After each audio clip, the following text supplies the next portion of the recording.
Welcome back to Flipping Pages, Stirring Sauces, a title that is derived from my love affair with cooking, baking, writing, reading, and you know that all those things go along with being a mother. And that's my number one job in life, to be a good mother to my boys. As I said before, don't expect perfection from me because I'm not a perfect person. I will mispronounce words and I will misread sentences, but I will do my best to correct them. And so we're continuing on with spiritual messages channeled by me, written by my sister Denise Green. And we're getting into the part where the slave traders have now returned from their venture into Africa to capture free, educated, structured people and take them into captivity. And so we're going to learn a little bit more about what happens to the babies and the mother of the babies, and what happens to Rodin after they return to America with their cargo of human beings for sale. So we're going to begin with chapter 8. And as I've said, my sister Denise has given me full written authority to present her writings on this platform in its entirety. So we will now begin chapter 8, Upon Arrival.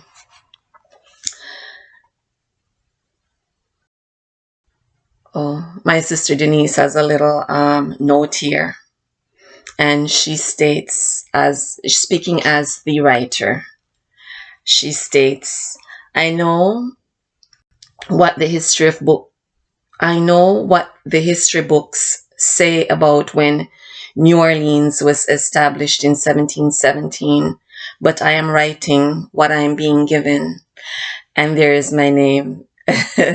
As I said in chapter 1, she has my name, all three of my names in this book, and didn't realize that she had my other two names. So there is my name that I spoke about before, Orlean, minus the S. We're taking the S off of New Orleans. Okay. The ship arrives at a wharf in New Orleans. Slaves chained hand and foot are driven up the plank under the crack of the whip. The mother, carrying her two babies in the cradle of her arms, is chained about the waist to other mothers carrying their infants. The murderer stands by to gloat about his accomplishment. Yes, he endured losses at sea. Fine stock such as Honor Roll and Durrani would certainly have fetched him handsome profits, but losses are expected when shipping livestock from such a far distance. Baruzzi has an urge to process the twin babies, an urge that will just not let up from him. He too watches the mother holding the master's twins as she walks up the plank into the next phase of her life, a life certain of drudgery, savagery, and inhumanity. He reasons with himself. It is true what Blightus Rodin said. I can't afford them, at least not by myself. If I express more interest in them, he will set their combined price way out of my reach. Not by myself. I can't afford them, but maybe with a partner. I will wait until he puts them on the auction block, and with a partner, probably.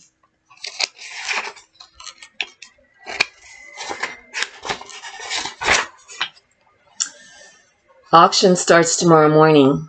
That gives me only the night to come up with the money. He does not tarry about the port. Instead, he heads straight to see his brother, who lives in a nearby town and who is an avid collector of slaves to labor in his various cotton and sugarcane fields. His first greeter at the house is a mature slave woman. She does not greet him with words because she cannot.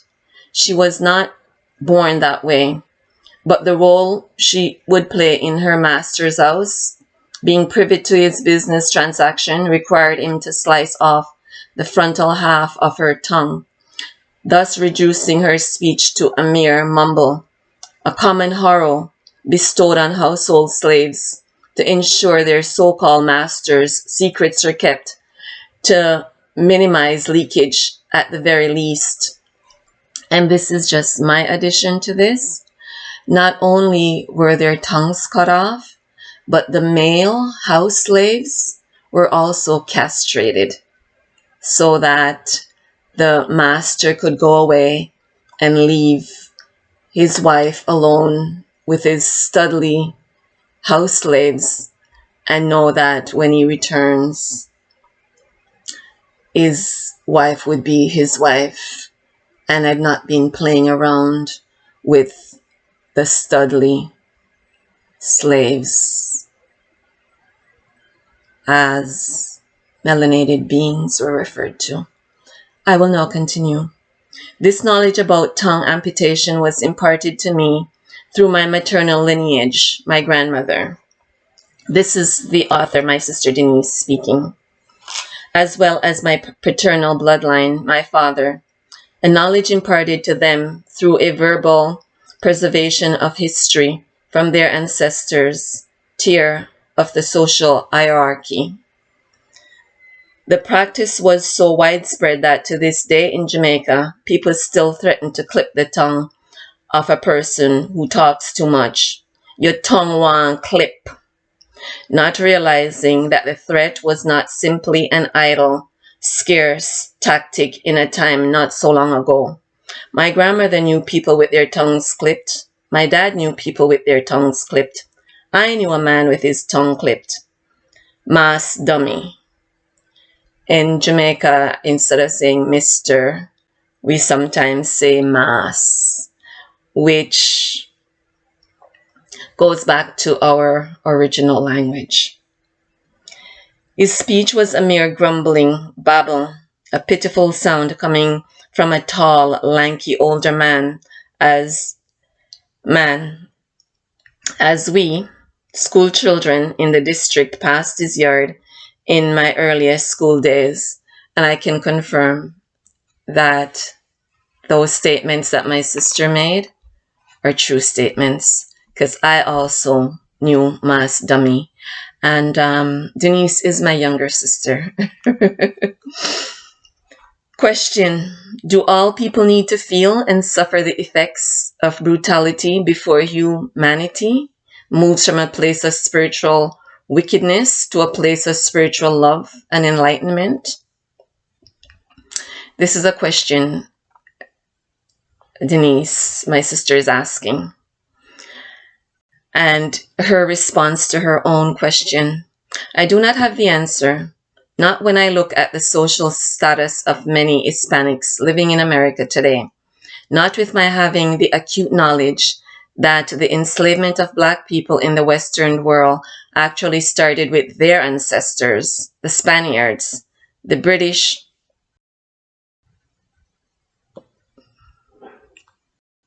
usurped them in the slave trade.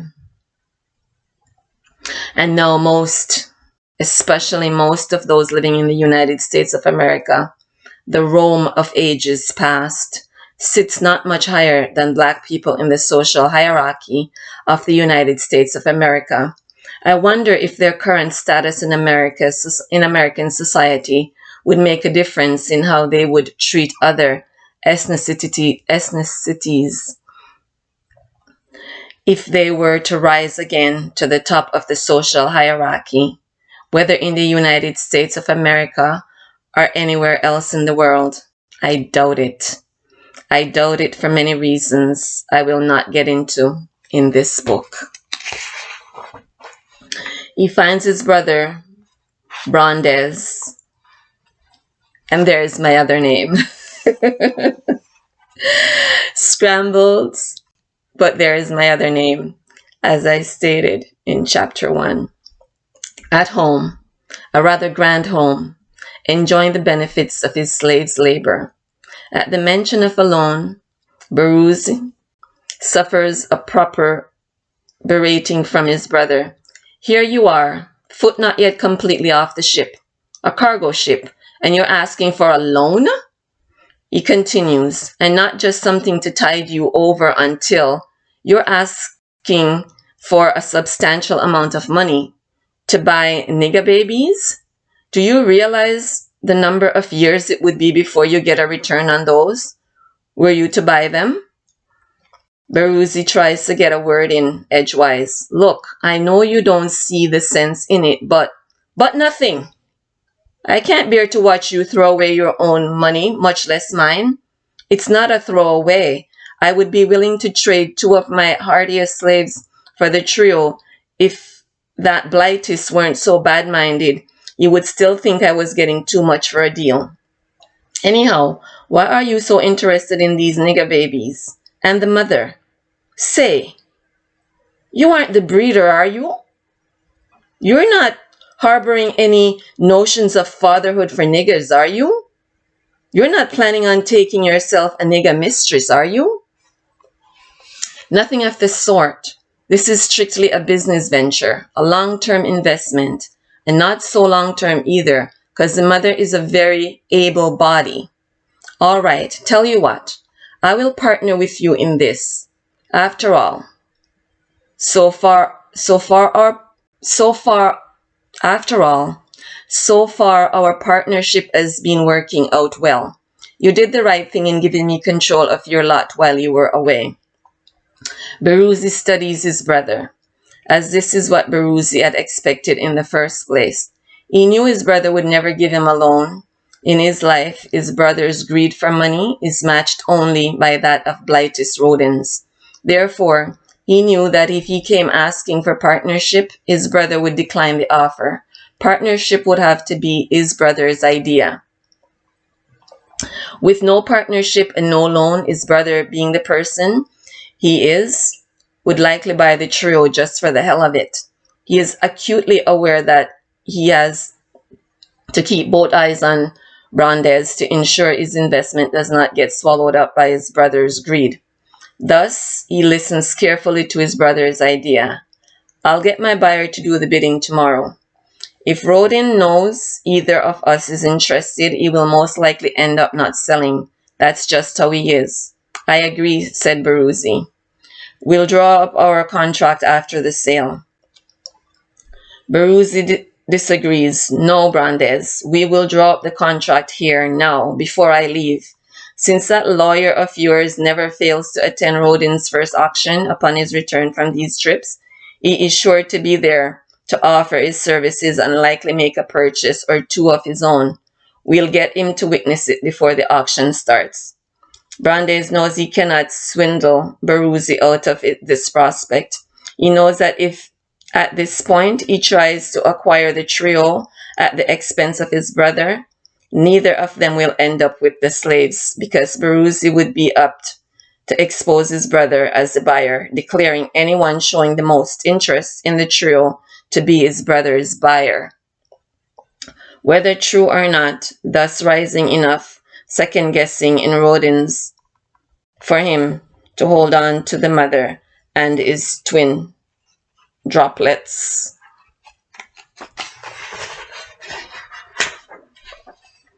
All right, you sly dog, Brandes curses as he takes a seat behind his impressive mahogany desk. He pauses before reaching for his ostrich quill pen and his parchment paper. He dips the pen into a jar of ink and starts to write, but pauses. I am going over to see him in a short while anyhow, if you want to walk over with me, and carries on with his writing. It is morning. The slaves are scantily adorned in attire fitting for their station in life. Burlap bags fashioned with an opening for the head, two openings for the arms, and an opening for the legs. They're lined up 6 at a time on the auction block. Of course, there is much crying and begging and pleading and wailing and whipping, all with the slaves at the short end of whatever verb is taking place. For reasons unknown to any of the sellers or purchasers, the host of angels they cannot see interceding. Not much interest is shown in the trio, and thus Baruzzi starts to regret going to his brother for partnership. As it turns out, from his mortal perspective, he would have been able to purchase all 3 on his own because of lack of interest from buyers, caused the bid of the trio to be that low. Still, as mentioned before, Baruzzi or Brandes had showed an interest. The trio, I will read that again. Still, as mentioned before, if Baruzzi or Brandes had showed an interest, the trio would most likely have been withdrawn from the auction, especially at such a low offer. The covert method of purchase infused with spiritual intervention causes the situation to turn out as it does for Baruzzi.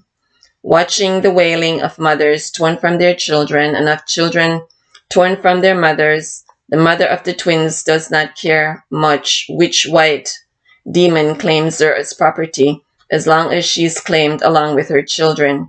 She too cannot see the host of angels interceding for her and for her children and for all the other bronze bodies on the auction block this day.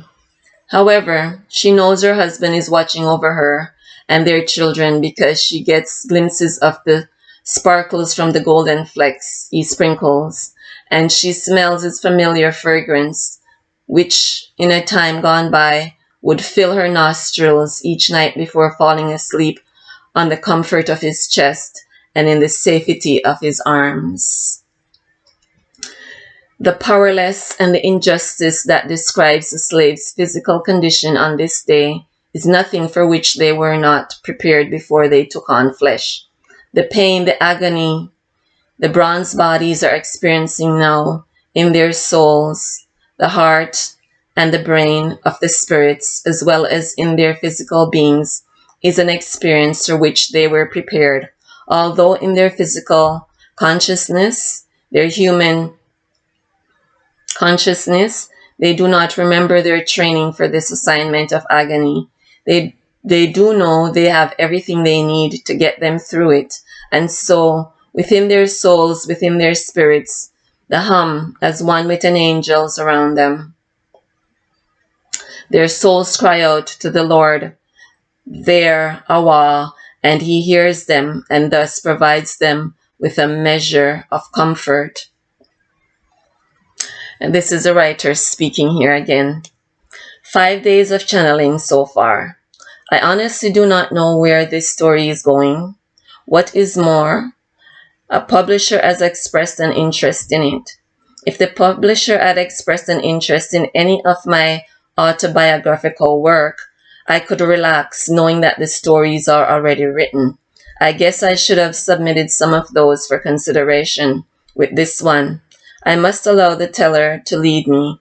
I am not at all worried about enough material. Though, because as Kim, the psychic, had said before I started, the stories will write themselves. Thus far they have, inasmuch as the tellers allow me to know their thoughts and view their interactions with each other. Kim did say to write short stories. This one just seems to want to go on, though seem to want to go on though, and I feel compelled to follow it. The cabin.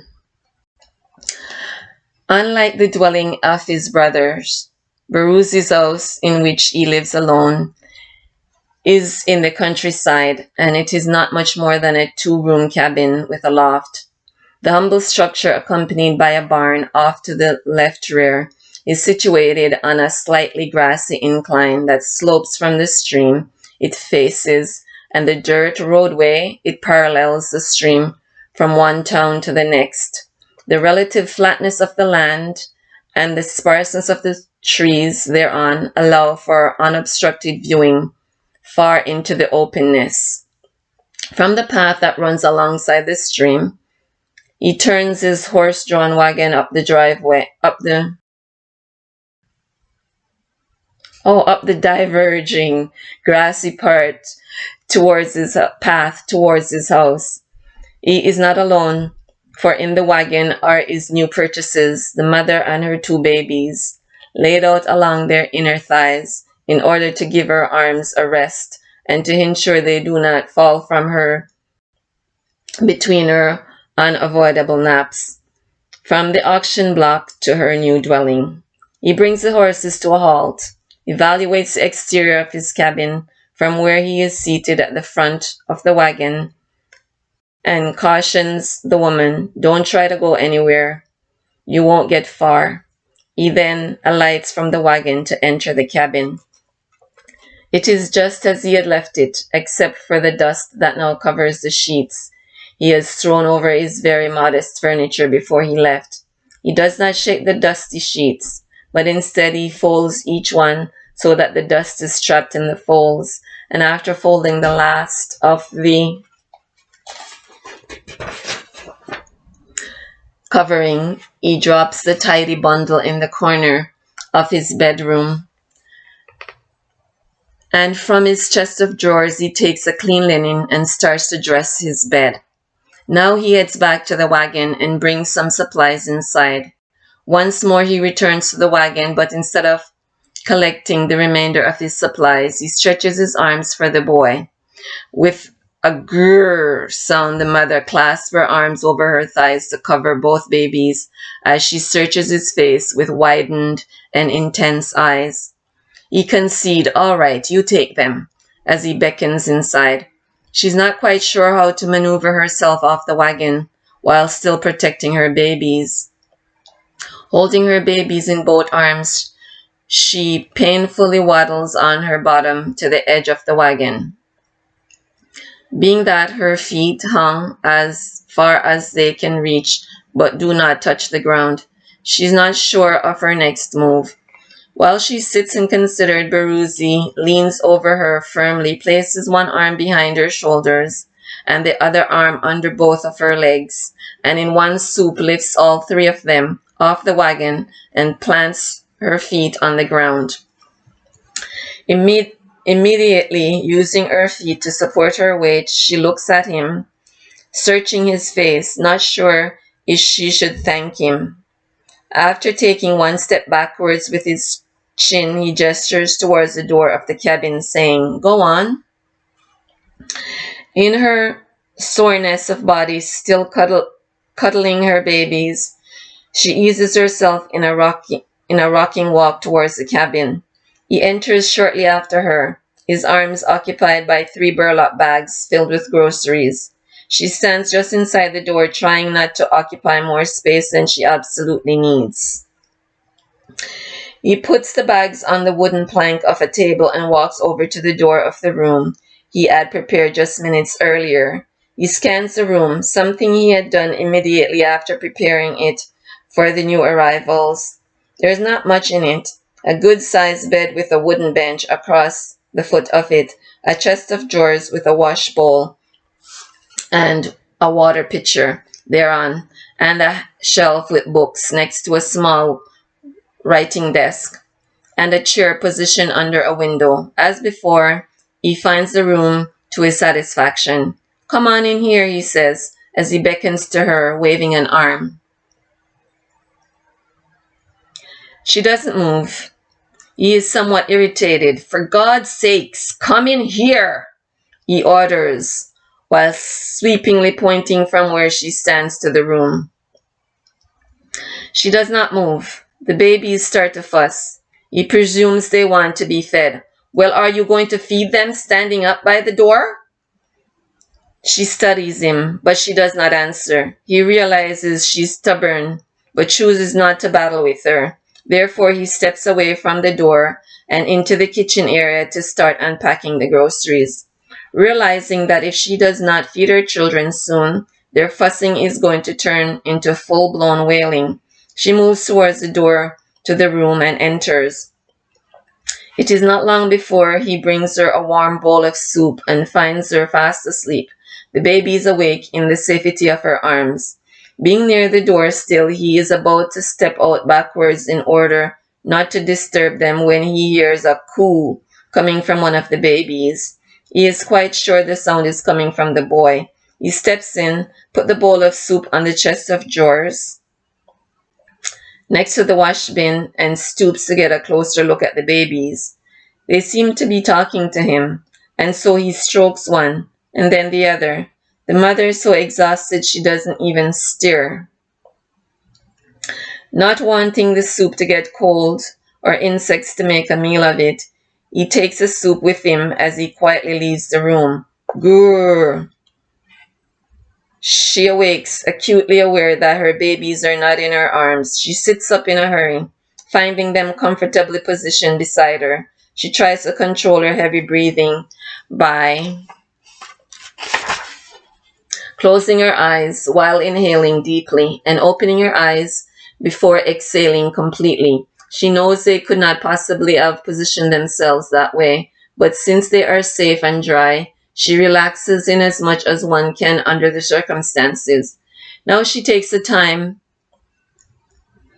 to look around the room. She sees a stack of cloth diapers on the bench at the foot of the bed.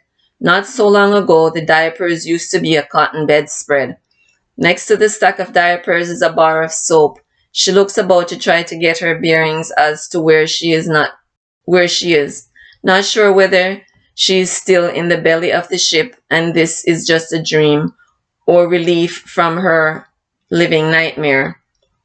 From the kitchen area, she hears there's water in the pitcher and a bedpan under the bed. You can wash in the adjacent closet. She recognizes the voice and now recalls where she is and how she got there. Lunch will be ready in about 5 minutes, the voice adds. Her babies are clean and are smiling in their sleep. Therefore, she prepares herself for lunch, whatever that might be.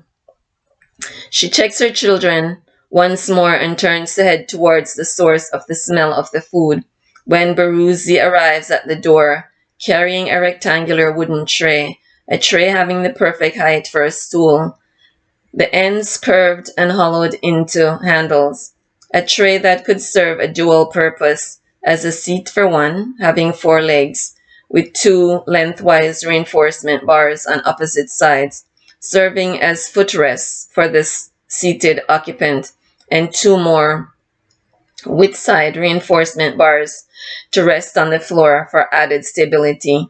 The seat beautifully displaying between the 2 curved handles a glass of milk and a cup of cocoa, ham, fried eggs, and bread on a platter, grapes in a small bowl occupying one end of the tray next to a half of a grapefruit. She looks at the tray and then she looks at him. She looks at the tray again and again. She looks at him. He speaks. Well, you are going to need your strength to keep up with those 2. Then places the tray before her where she stands. Sit down and eat, or if you prefer, you can go to the kitchen table. She looks her babies and then simply bends her knees to take a seat on the bed. From the side of the bed where she sits, her feet under the tray, she uses a fork to pick up a piece of meat, pauses to look at him and tells him thank you before putting the piece of meat into her mouth. She chews, swallows, and drinks a glass of milk without stopping to catch a breath. Thank you, she says again before taking a bite out of the chunk of bread. Thank you, she says after her first swallow. Are you going to keep thanking me every time you swallow a piece of this food or take a drink or something from this tray? Thank you, she says as she picks up another piece of meat. He looks at her, knowing she understands full well what he meant in what he just said, trying to make sense of what she is so unnecessarily, oppositionally choosing not to repeat himself. You cleaned my babies and put them to sleep beside me. She's making a statement, but he answers as though it were a question. Yes, I did. Stop. Don't thank me for taking care of my investments. She's not sure what to make of him, which does nothing to dampen her appetite. This is the first time in months she has had the luxury of so much food in one sitting, and good food at that. He leaves her to go chop firewood. She eats with an obvious intention of finishing every last morsel on the tray. Alongside the house there is a significant pile of chopped wood, but he chops more, chopping as though each time the axe makes contact with the wood, he is that much closer to sorting out what is on his mind. The sound of hoofs causes him to look up and stop his chopping. It's Brandes in a carriage, matching his station in life. He sits in luxury in the rear of the couch, while in front of his coachman, a slave, dressed in his unmistakable coachman's attire to display his master's wealth, keeps control of the reins that he uses to drive the team of horses. The carriage stops, placing the two brothers face to face. Without a greeting, Brandes gets right to the point of his visit. My nigger was absent from the field today. Your nigger? Baruzzi confirms. Well, she is 55% mine. That makes her my nigger. And the nigger babies too. Those babies are barely 5 days old. She needs her rest. That was a long haul from Africa, with no real food. It's a miracle those babies are alive, moreover healthy. She does not go into the field until she has her strength back. Where is she? Why isn't she in the slave quarters with the other slaves? Have you got her out here in your barn? The woman had looked through the window as the carriage came up the trail. Her world is small, limited only to what she experiences in the moment. Nonetheless, she is fully aware that she is not free, though the chains are off. Nonetheless, she is fully aware that she's not free, though the chains are off.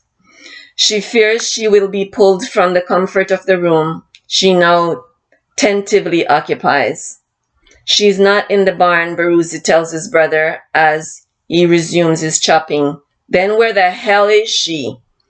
When she wasn't presented for branding this morning along with the other new purchases, I figured you had her out here in the barn. There is no way she could have run off. How far could she get with those two nigger babies and no resources? No, Brandes, she didn't run off. She is here. Well, if she's not in the barn and she's here, then she must be... Christ! She's not in the house, is she? Yes, she is in the house. And no, she's not getting branded.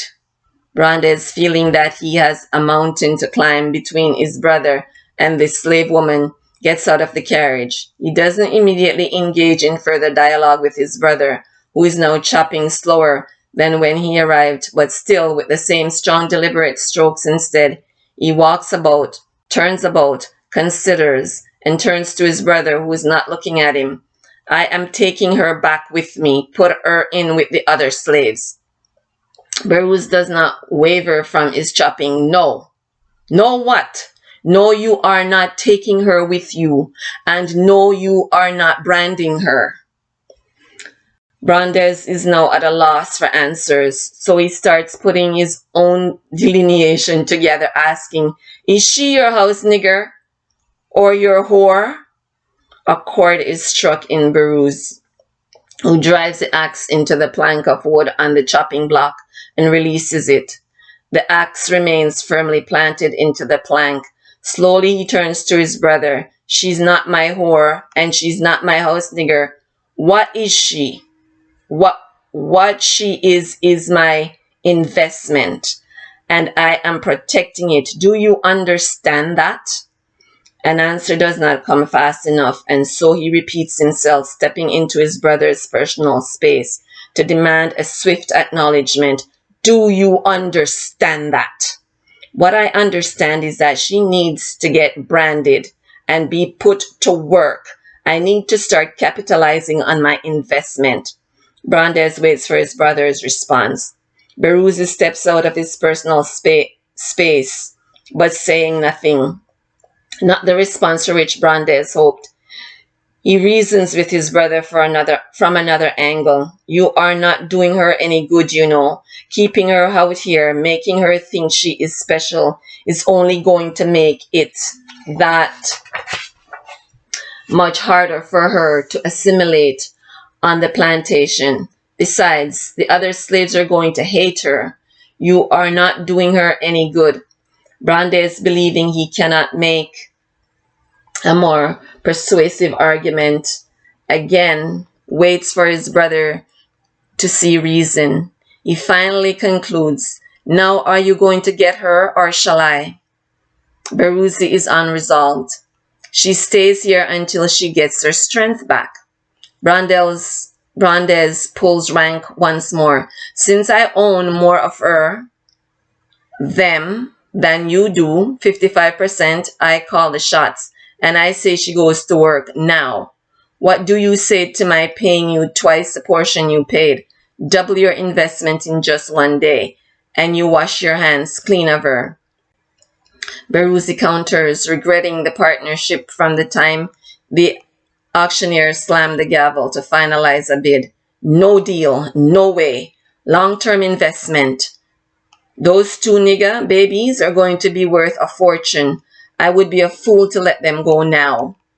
They are not going to be worth anything dead, and that is exactly what is going to become of them without a mother to care for them.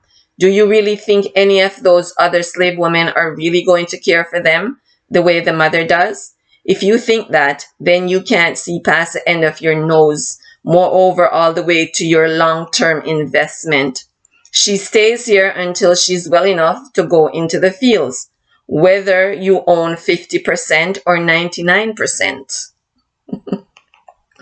Brandes takes long, deep breaths, hankering to storm into the house and claim his property by force, but decides against it. 1 week. You have 1 week, Beruze, to get her into the field. Should you continue with this foolishness after that, I will forget you are my brother. You will be my business partner, nothing more. I hope you understand what I'm saying to you. I hope I am making myself crystal clear. With that, he returns to his seat in his carriage and orders his slave, go. Beruzi sits next to the axe planted into the chopping block. He knows he cannot keep Brandes at bay indefinitely, but for now, to watch him drive away with no more bodies than the number with which he came is a small consolation, but a consolation of a sort nonetheless. For the first time, he hears the babies crying, wailing. He rushes to see what could possibly be causing the twins to cry. So while in the protection of their mother,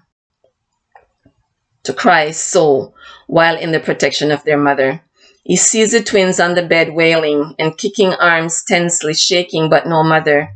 He immediately turns around to look in the kitchen, no mother. He rushes into the kitchen and looks up at the loft. No movement there. He rushes back to the bedroom.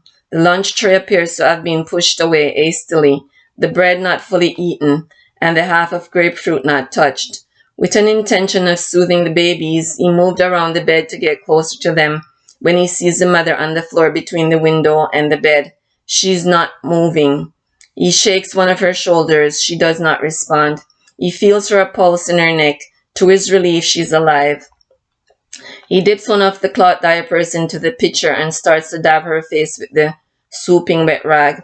She takes a deep breath through her nostrils and opens her eyes to the sound of her baby's wailing. Willing herself to go to them, her body does not move. My babies. Your babies are fine. They're just hungry. Doing a quick check to make sure the dusty sides are all turned inwards, he pulls the bundle of bedding from the corner and uses it for padding against a chest of drawers where he props her. Fascinated by the little being's ability to produce so much noise, he hands her the baby girl and then the baby boy. Their wailing turns into fussing as they settle down to drink their mama's milk.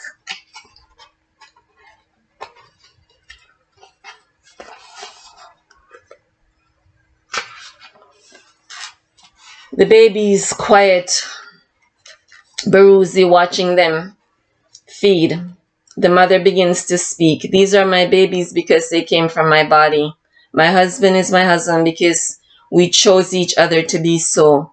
You make yourself my master, but you're not my God. Where did you come up with that thought that you can claim someone to be yours by virtue of having money enough to buy a life?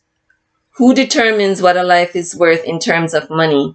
From where does the thought come that you can own a being and claim her by burning your means of identification into her flesh?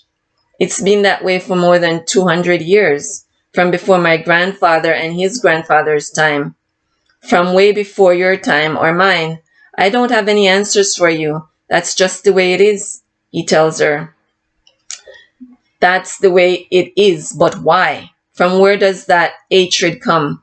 I guess that is what it boils down to, isn't it? Hatred. Hatred against someone who has done no wrong. Hatred for the sake of greed and power.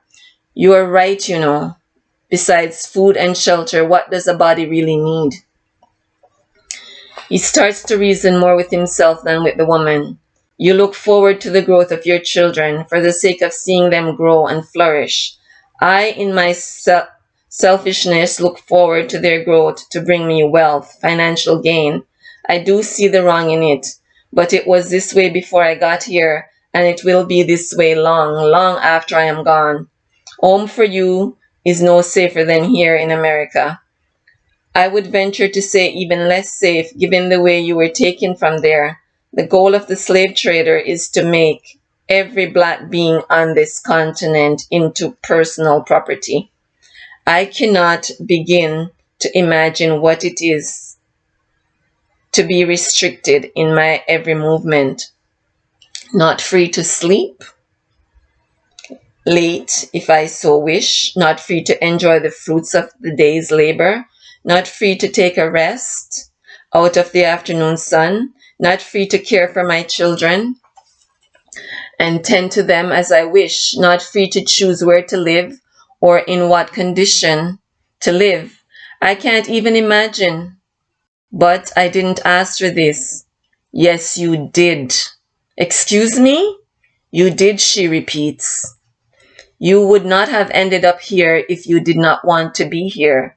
Your free will does not start when you get to Earth. It started with your being, the essence of who you are. That is not of flesh nor of blood. We are all here for a purpose. My purpose is one of agony. My children's purpose, by virtue of the color of their skin, is one of agony. There is, however, a greater purpose, which we are too limited to see. That's God's purpose. How can you believe so fervently in a God who would subject you to a life such as this? I dare say my life is heavenly compared with yours, yet I have only myself to thank for the good things I enjoy, except for my health, of course, and even in that I have a part to play. My belief in and my knowledge of my Creator is not limited to my physical form. It is set in a place that cannot be accessed from this world. I was in that world when you found me on the floor and brought me back. I trust my Creator to guide me in fulfilling my purpose so that I will not return to Him void. Tell me about this entity you believe to be your creator. A creator who would create you in this, the world as it is for you? Not just my creator, but he is your creator also. Everything you see or touch or can conceive in your thoughts is his handiwork. Nothing happens unless he allows it. So he is your God. Allowed my your God allowed my brother to come here and demand that you be put out in the field in your condition? Yes. And he allowed you to intercede successfully on my behalf. I can't successfully intercede for you indefinitely. Your God is going to have to be a lot more active in your life for you to make it through the life that is waiting here for you. Right now, I am the closest thing you have to a God, and I cannot see myself doing you much good in the long run. You think so? She pities him for his lack of connection to his creator. I get the sense you feel I should be pitied for what you see as my lack of faith. I too was taught the principles of which you speak. It's all written in a book called the Holy Bible. I don't know from which book you got your teachings, but all of it sounds the same to me. I didn't get my teachings from a book. My knowledge of the Creator came from the teachings of my elders through divinely inspired God breath, God breathed words chronicled in many scrolls. However, the most important aspect of my essence cannot be taught to me by anyone. That part of me came here to this world with me. That part of me is more than able to get me and them, gesturing towards her children, through any and everything that is waiting here for me. So my master can brand me, burn me, scourge me, starve me, even take my life from me if he feels a mind, but he cannot harm me. She has more to tell him. There will come a day, not in this lifetime, but the day will come when this master-slave society will be a thing of the past. Hoping and wishing and doing nothing is not going to make it so, but it will be so. For the prayers of the afflicted, the blood of the afflicted, the actions of the afflicted, though futile they may seem, even to some who share my position of powerlessness, those prayers do not go unheard, nor do those actions go unseen by the Creator. His ways are not as ours. His methods of operating are far beyond our comprehension. Our brains cannot begin to comprehend how he works. It would be presumptuous of me to even try. Thus, I will stay here by faith for as long as he sees fit and be used in whatever way he determines. I am most useful to his purpose. How about I help you get back into that bed while your God determines how he can best use you? She is not fazed by his cynicism because she knows he is a vessel in her life, sent by the Almighty to be her protector during this phase of her earthly journey. Whether you believe it or not, the Almighty placed you in my life to carry out his purpose. In that case, let us get on with the will of the Lord. He expresses more of his cynicism. Let's not keep the Lord, thy God, waiting. He removes the sleeping babies from her arms, one at a time, and carefully places them on the bed. He then stoops to help her up. With her weight leaning against him, he lifts her onto the bed. A quick and light tap with one finger on her nose, he tells her, "It would have been nice of your God to help me to pick you up." They both smile. He pauses and leaves her side to get on with the practical aspects of living. The two would have more meaningful conversations during which she would learn that her name is Ventaisi, and the names of her children are Mabel and Abel. He allows her to keep all three names. Her husband's last name as their middle name, and for ownership registration purposes, his last name, the name he shares with his brother. Okay, so we will leave it there for now and pick up next time at chapter 9. If you've enjoyed your time with me, please like, share, and subscribe. I wish you Barak and Shalom.